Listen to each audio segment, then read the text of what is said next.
Cyrus the Great, the king who built the first great Persian empire. Part 1. A prince from Persia. In the middle of the 6th century before the Common Era, the ancient Near East was divided among three dominant powers. The Median Empire controlled the Iranian plateau and much of Anatolia. The Neo-Babylonian Empire, ruled by the Chaldean dynasty, commanded Mesopotamia and the Levant. And in western Anatolia, the wealthy Kingdom of Lydia prospered from trade routes linking east and west. For centuries, these kingdoms had maintained a precarious balance of power, their rulers watching one another with suspicion and occasional alliance. None could have imagined that within a single generation, all three would fall to a king from a small Persian tributary state in the highlands of what is now southern Iran. The Persians were an Indo-European people who had settled in the region known as Parsa, or Persis, likely sometime in the second millennium before the Common Era. By the mid-6th century, they lived under the dominion of the Medes, a related Iranian people whose empire stretched across the plateau. The relationship between Persians and Medes remains debated among historians, but most evidence suggests the Persians were vassals rather than equal partners. The Persian king ruled from Pasargadae, a modest settlement in the Zagros Mountains, far removed from the grandeur of Babylon or the wealth of Sardis. Around 600 or 590 before the Common Era, a boy named Cyrus was born into the Achaemenid dynasty, the ruling family of Persia. His grandfather was Cyrus I. His father was Cambyses I, king of the Persians under Median overlordship. According to the Nabonidus Chronicle and later Greek sources, his mother was Mandane, reportedly a daughter of Astyages, the king of the Medes. This connection, if accurate, would have given Cyrus a blood claim to both Persian and Median thrones, though modern scholars debate whether this genealogy reflects historical reality or later propaganda designed to legitimize his conquest of Media. The Greek historian Herodotus, writing more than a century after Cyrus lived, recorded elaborate legends surrounding the king's birth. According to these stories, Astyages dreamed that his daughter would give birth to a son who would overthrow him. Terrified, the Median king ordered the infant Cyrus killed, but the servant tasked with the murder instead gave the child to a shepherd. Raised in obscurity, Cyrus eventually returned to claim his destiny. Most modern historians treat this narrative as legendary rather than factual. It follows a common pattern in ancient literature: the endangered royal child saved and destined for greatness, similar to stories told about Sargon of Akkad, Moses, and Romulus.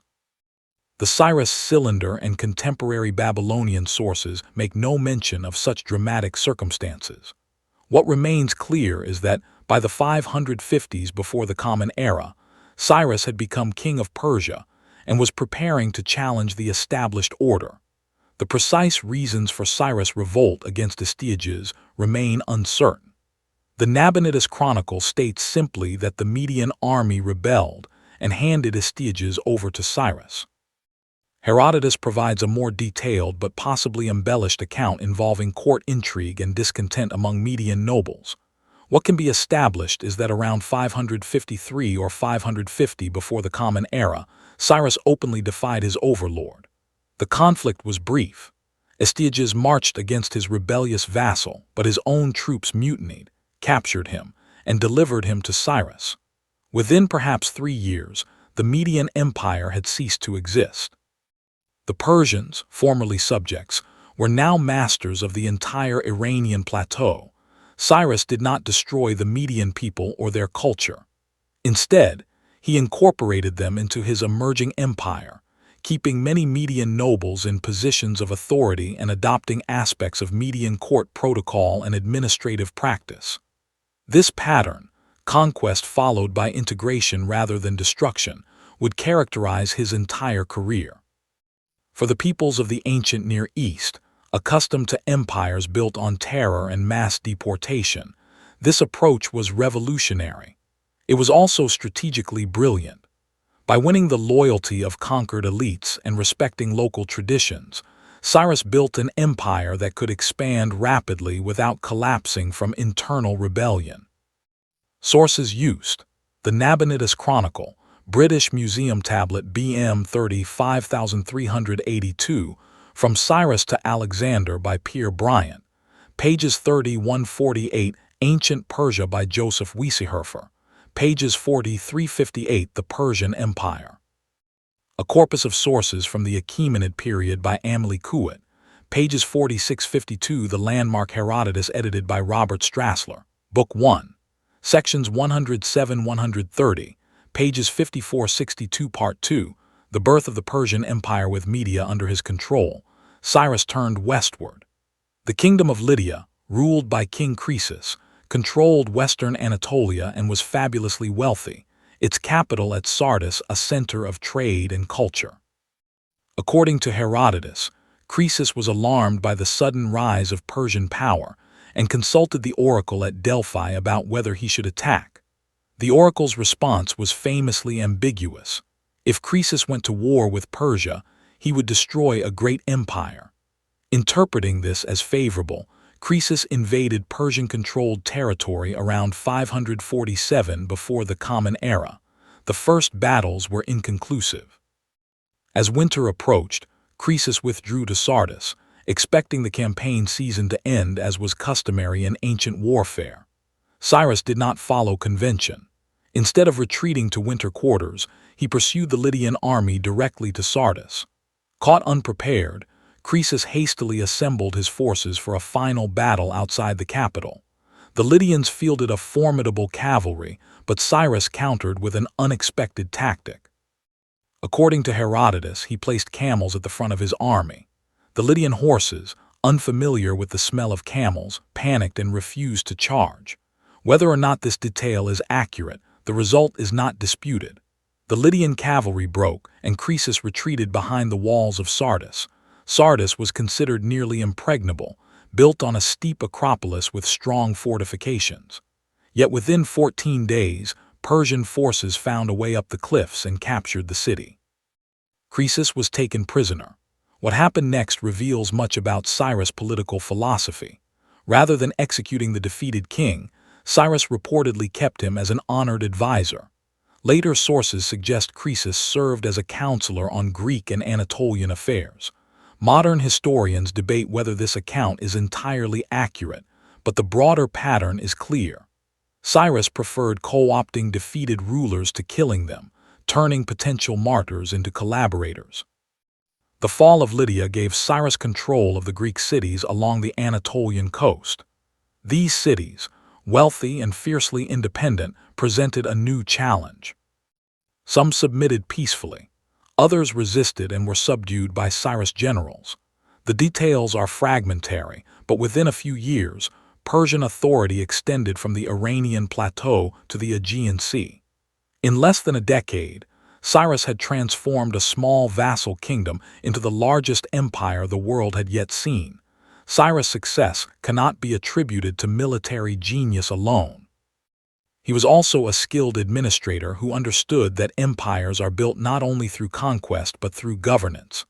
Unlike the Assyrians, who had ruled through terror and mass deportation, or the Babylonians, who demanded absolute submission, Cyrus allowed conquered peoples considerable autonomy.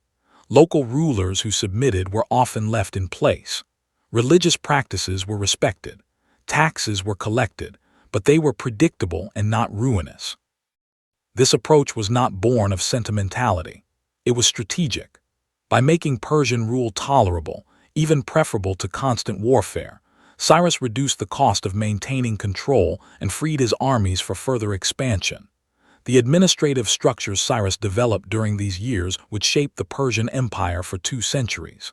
He divided his territories into provinces, each overseen by a governor responsible for collecting taxes, maintaining order, and providing troops when needed. These governors, later called satraps, wielded considerable local power but were carefully monitored by the king's inspectors and by a system of mutual surveillance that discouraged rebellion. Roads were built to facilitate communication and troop movement. A postal system allowed messages to travel quickly across vast distances. The empire Cyrus was building was not merely a collection of conquered territories. It was an integrated political system designed to endure.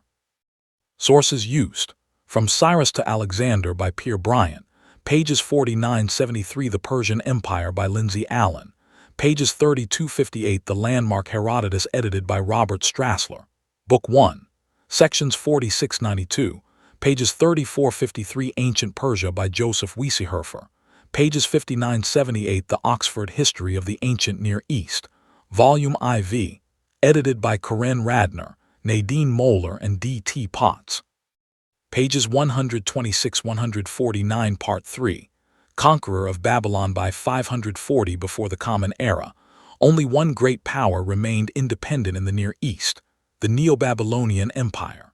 For nearly a century, Babylon had been the wealthiest and most culturally influential city in the world.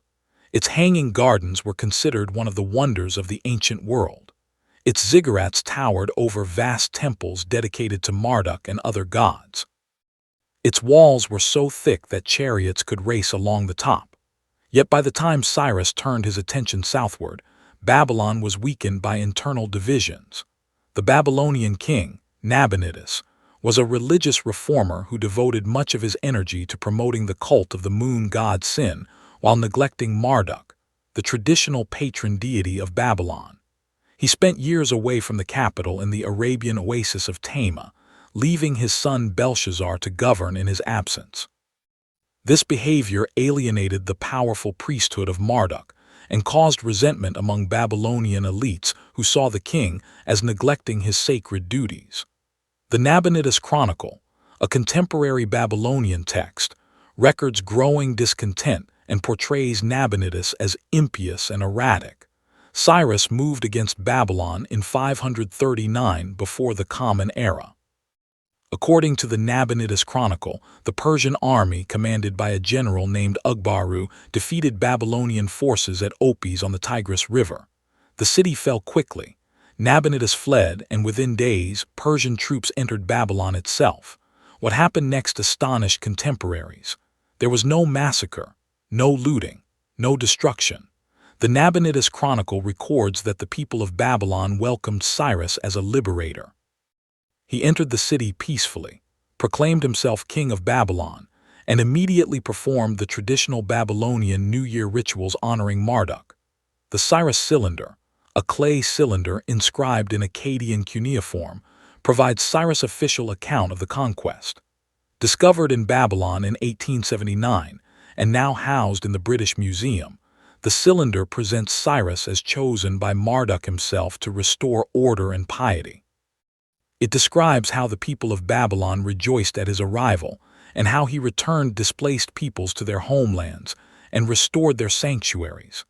The text is propaganda, crafted to legitimize Persian rule by appealing to Babylonian religious sensibilities. Yet it also reflects genuine policy. Unlike earlier conquerors, Cyrus did not impose his own gods or destroy local shrines. He presented himself not as a foreign invader, but as the rightful king chosen by the gods to restore proper worship. Among the peoples affected by Cyrus' policy of repatriation were the Jews, who had been exiled to Babylon by Nebuchadnezzar II in 586 before the Common Era after the destruction of Jerusalem. According to the Hebrew Bible, specifically the books of Ezra and Chronicles, Cyrus issued a decree allowing the Jews to return to their homeland and rebuild the temple in Jerusalem. The historicity of this decree has been debated, but most scholars accept that Cyrus did permit the return of at least some Jewish exiles and supported the reconstruction of their religious center. This act earned him a unique place in Jewish tradition. The book of Isaiah calls him Marduk's anointed, the Lord's shepherd, a remarkable title for a foreign conqueror. Modern historians caution against romanticizing Cyrus' policies. His tolerance was not based on modern concepts of human rights or religious freedom. It was pragmatic. Allowing peoples to maintain their religious practices and local governance made them more willing to accept Persian rule. Supporting the rebuilding of temples and cities demonstrated that Persian power brought stability and prosperity, not chaos and destruction. This approach was expensive in the short term, but paid long-term dividends in loyalty and reduced rebellion. Nonetheless, Even if motivated by strategy rather than idealism, the results were real.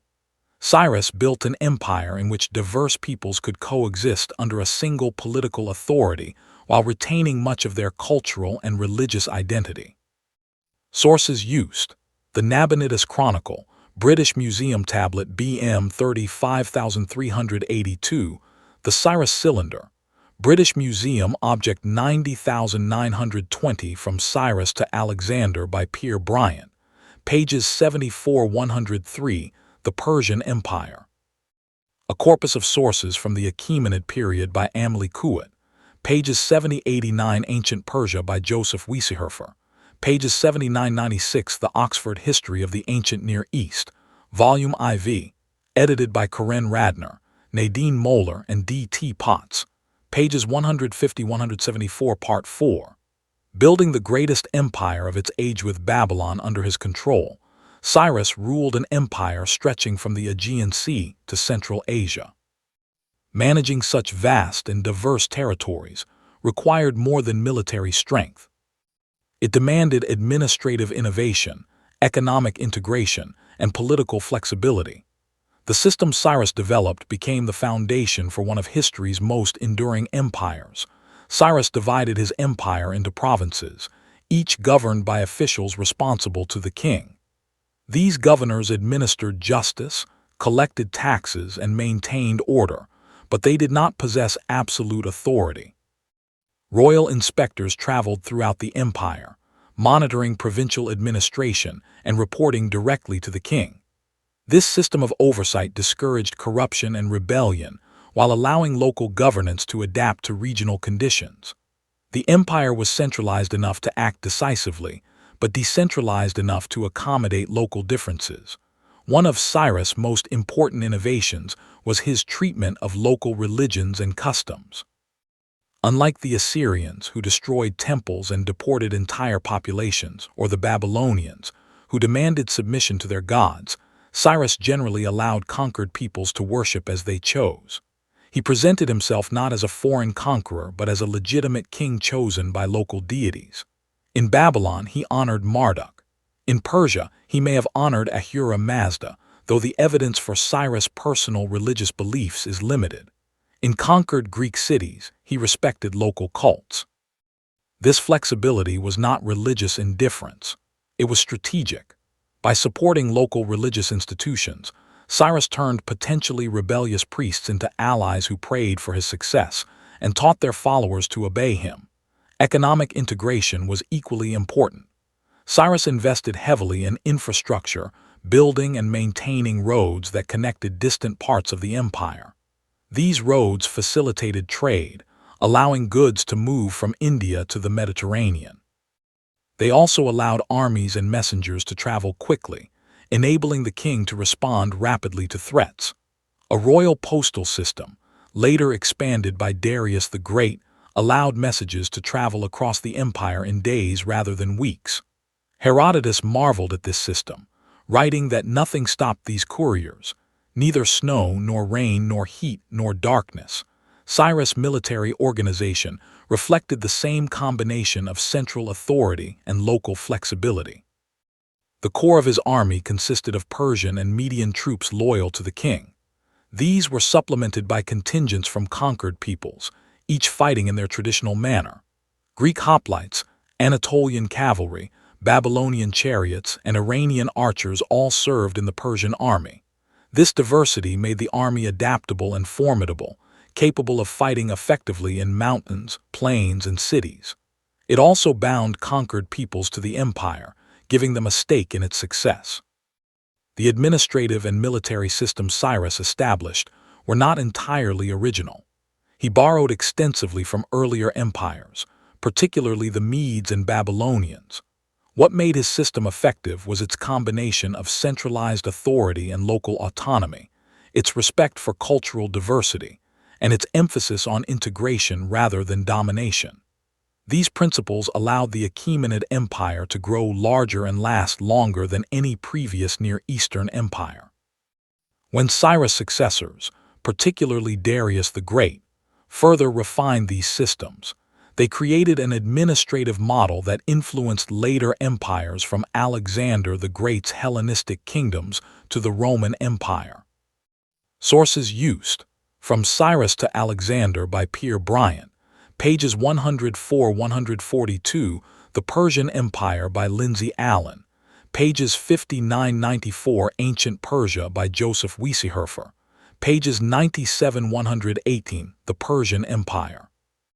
A corpus of sources from the Achaemenid period by Amelie Couet, pages 90–112, The Landmark Herodotus edited by Robert Strassler, Book 5, sections 52–54, Book 8, sections 98, pages 361–362, 631, Part 5, Death, Legacy, and Historical Influence. After securing his control over Babylon and the western provinces, Cyrus turned his attention eastward.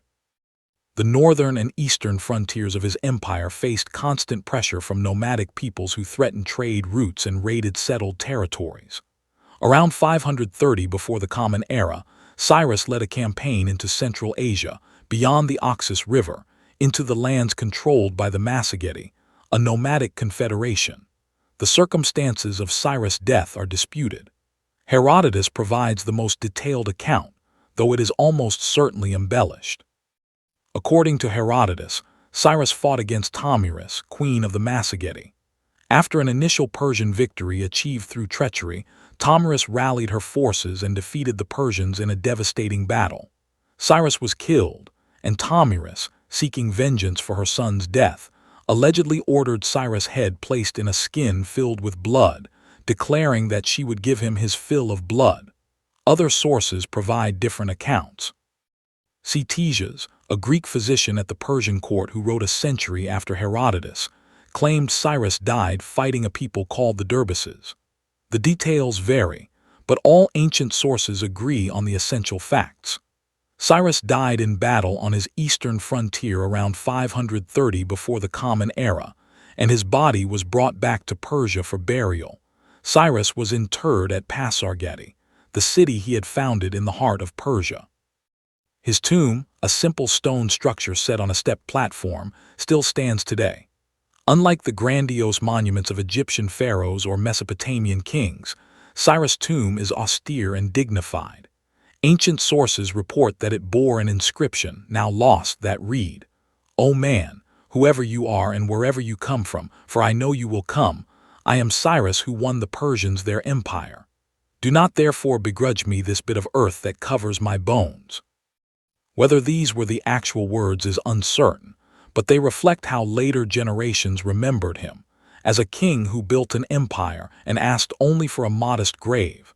Cyrus was succeeded by his son Cambyses II, who conquered Egypt and extended the empire even further.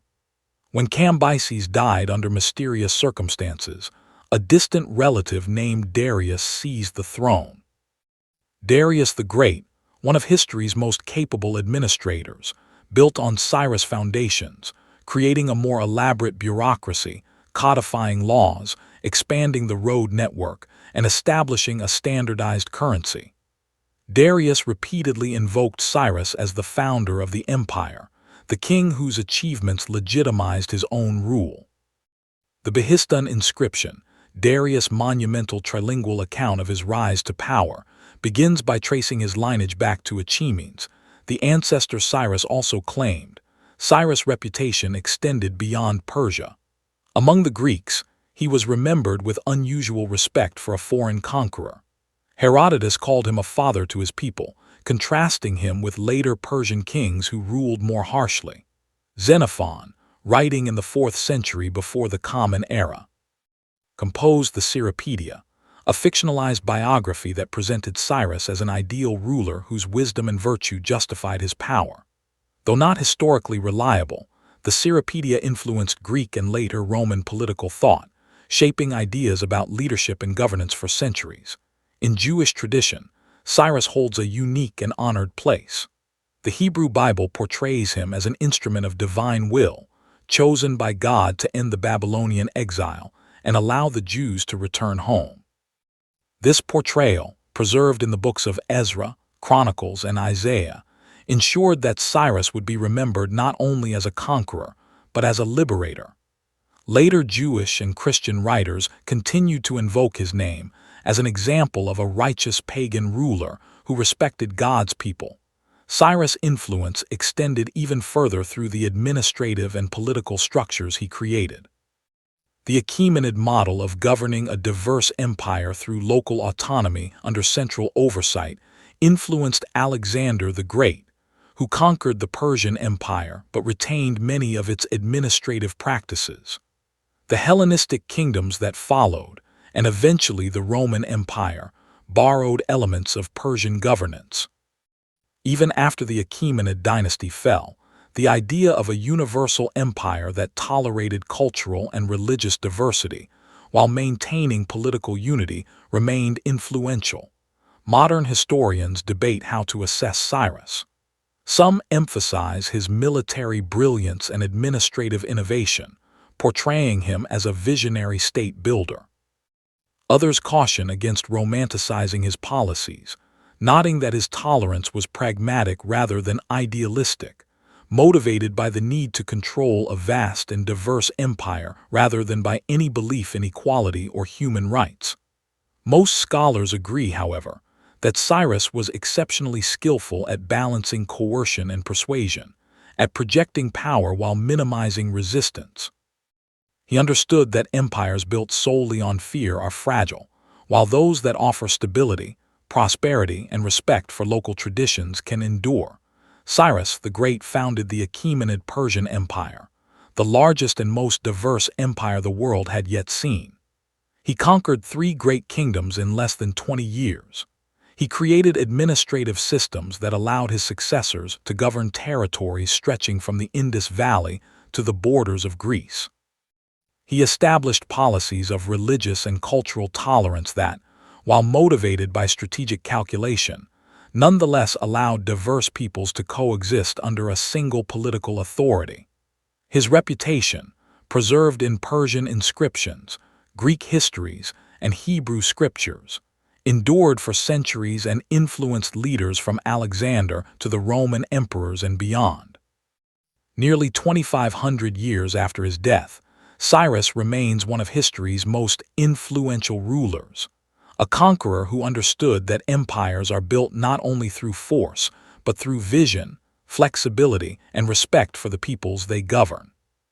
Sources used: the landmark Herodotus edited by Robert Strassler, Book 1, Sections 201-214, pages 79-84 From Cyrus to Alexander by Pierre Bryant, pages 143-178 Ancient Persia by Joseph Weissehofer, pages 119-145, The Persian Empire by Lindsay Allen, pages 95-124, The Behistun Inscription, Translation in the Persian Empire.